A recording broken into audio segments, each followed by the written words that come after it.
नमस्कार। आज हम मशीन लर्निंग की दुनिया में गोता लगा रहे हैं। एक बहुत ही दिलचस्प मॉडल है रैंडम फॉरेस्ट। आज इसे समझने की कोशिश करेंगे।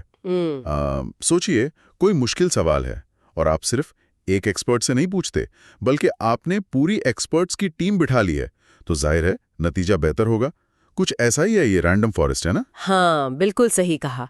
ये जो तकनीक है ना, ये अकेले डिसीजन ट्री मतलब निर्णय वृक्ष, उसकी जो कमियां हैं उनसे आगे जाती है। अच्छा। एक पेड़ मतलब चाहे कितना भी अच्छा हो, उसकी अपनी सीमाएं होती हैं, कुछ झुकाव हो सकते हैं। रैंडम फॉरेस्ट इसी प्रॉब्लम का हल है। कैसे? एक पेड़ के बजाय समझिए पूरा जंगल उगाकर। जंगल उगाकर? ये सुनने में बड़ा अच्छा लगा। तो ये जंगल मतलब बनता कैसे है? मैंने सुना है इसमें बैगिंग जैसा कुछ होता है। हाँ, बैगिंग पूरा नाम है बूटस्ट्रैप एग्रीगेशन। ये इसका कह सकते हैं एक जरूरी हिस्सा है। देखिए, इसे ऐसे समझिए, मान लीजिए आपके पास बहुत सारा डेटा है। ठीक है। हाँ, आप उसमें से रैंडम तरीके से कुछ डेटा पॉइंट्स चुनते हैं। लेकिन एक चीज है, चुनने के बाद आप उसे वापस डाल देते हैं। वापस डाल देते हैं मतलब ये कि कोई पॉइंट शायद कई बार चुना जाए और कोई शायद एक बार भी नहीं। इसे कहते हैं सैम्पलिंग विद रिप्लेसमेंट। अच्छा, तो हर बार थोड़ा अलग, थोड़ा रैंडम सा डेटा सेट तैयार हो जाता है। बिल्कुल।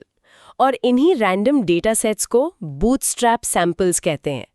फिर हर ऐसे सैंपल पर एक अलग डिसीजन ट्री बनाते हैं। हर सैंपल के लिए अलग पेड़? हाँ, और सिर्फ डेटा ही नहीं, हर पेड़ बनाते समय ये भी रैंडम होता है कि किन फीचर्स मतलब किन सवालों पर ध्यान देना है। अच्छा, फीचर्स भी रैंडम? हाँ, सारे फीचर्स नहीं देखते एक बार में, कुछ रैंडम फीचर्स ही चुनते हैं हर स्प्लिट पर।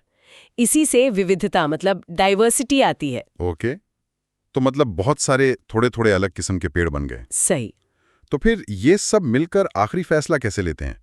क्या वो आपस में वोटिंग करते हैं? हाँ, ज्यादातर मामलों में तरीका यही है। अगर काम है किसी चीज को क्लासिफाई करना, जैसे ये पता लगाना कि कोई ईमेल स्पैम है या नहीं, ठीक है, तो जंगल का हर पेड़ अपनी राय देगा, मतलब वोट करेगा। ठीक है। जिस क्लास को सबसे ज्यादा वोट मिले बस वही आखिरी फैसला मान लिया जाता है। और अगर क्लासिफिकेशन नहीं बल्कि कोई नंबर पता करना हो, जैसे घर की कीमत का अंदाजा लगाना हो? हाँ, रिग्रेशन के केस में उसमें हर पेड़ अपनी एक वैल्यू बताएगा, एक भविष्यवाणी देगा, और फिर उन सभी भविष्यवाणियों का औसत मतलब एवरेज निकाल लेते हैं। वही हमारा फाइनल अनुमान होता है। वाह, ये तो कमाल है। मतलब ये एक तरह की कलेक्टिव इंटेलिजेंस हो गई, सामूहिक बुद्धिमत्ता। बिल्कुल, ये इसका एक बेहतरीन उदाहरण है। तो ये जो बहुत सारे पेड़ों का ग्रुप है, यही इसकी असली ताकत है। मतलब एक अकेले पेड़ से ये बेहतर कैसे है? देखिए, खूबी यही है कि हर पेड़ थोड़ा अलग डेटा और थोड़े अलग फीचर्स पर बना है। हाँ। तो हर पेड़ की अपनी छोटी मोटी गलतियां हो सकती हैं, अपने बायस हो सकते हैं,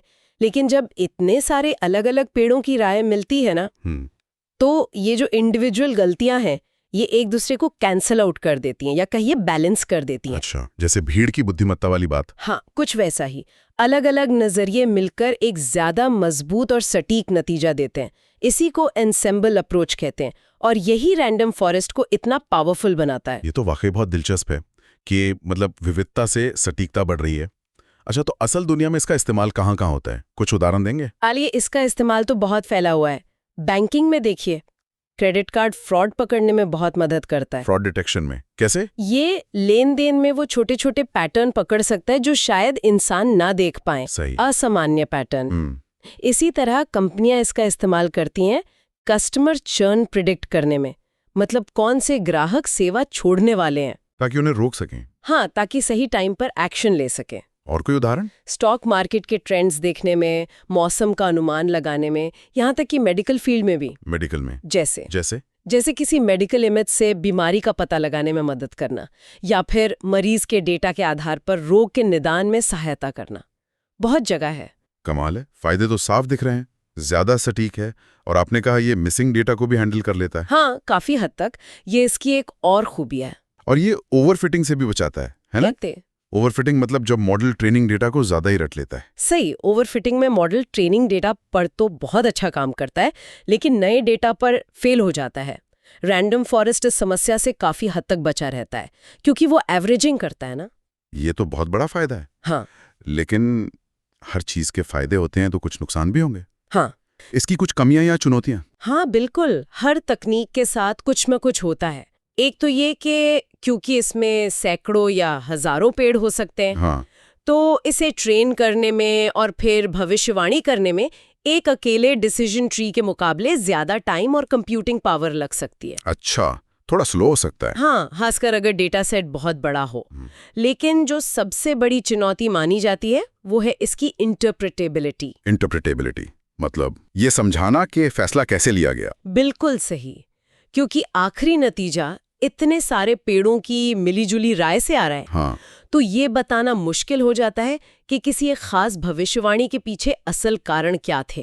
ये थोड़ा सा ब्लैक बॉक्स जैसा बन जाता है। ब्लैक बॉक्स मतलब नतीजा तो सही मिल रहा है, पर ये नहीं पता कि वहां तक पहुंचे कैसे। हाँ, मोटे तौर पे यही मतलब है। आपको पता है कि ये काम कर रहा है और अच्छे से कर रहा है, पर ये समझाना मुश्किल है कि क्यों। समझ गया। तो अगर हम इसे समेटे तो रैंडम फॉरेस्ट एक बहुत ही पावरफुल मशीन लर्निंग तकनीक है, हाँ, जो बेहतर और भरोसेमंद नतीजे देने के लिए कई सारे डिसीजन ट्रीज की कलेक्टिव पावर का इस्तेमाल करती है। वाकई अनेक वृक्षों की शक्ति। निश्चित रूप से सटीकता और मजबूती ये इसकी पहचान है। लेकिन जैसा हमने अभी बात की, इसकी कॉम्प्लेक्सिटी के कारण वो जो डिसीजन प्रोसेस है उसे समझना एक चैलेंज हो सकता है। हाँ, ये बात तो है। और यहीं से एक जरूरी सवाल उठता है। सोचिए, जब हम इस तकनीक का इस्तेमाल करते हैं बहुत सेंसिटिव जगहों पर, जैसे मेडिकल डायग्नोसिस में या फिर फाइनेंशियल फ्रॉड पकड़ने में। हाँ, जहाँ सिर्फ सटीकता ही नहीं। बिल्कुल, जहां ये जानना भी जरूरी है कि फैसला क्यों लिया गया। तो ऐसी सिचुएशन में हम एक्यूरेसी और ट्रांसपेरेंसी मतलब सटीकता और पारदर्शिता, इनके बीच बैलेंस कैसे बनाएं? ये तो सोचने वाली बात है। इतना ज्यादा जरूरी है, भले ही सटीकता थोड़ी कम हो। ये एक बड़ा सवाल है जिस पर विचार करना जरूरी है।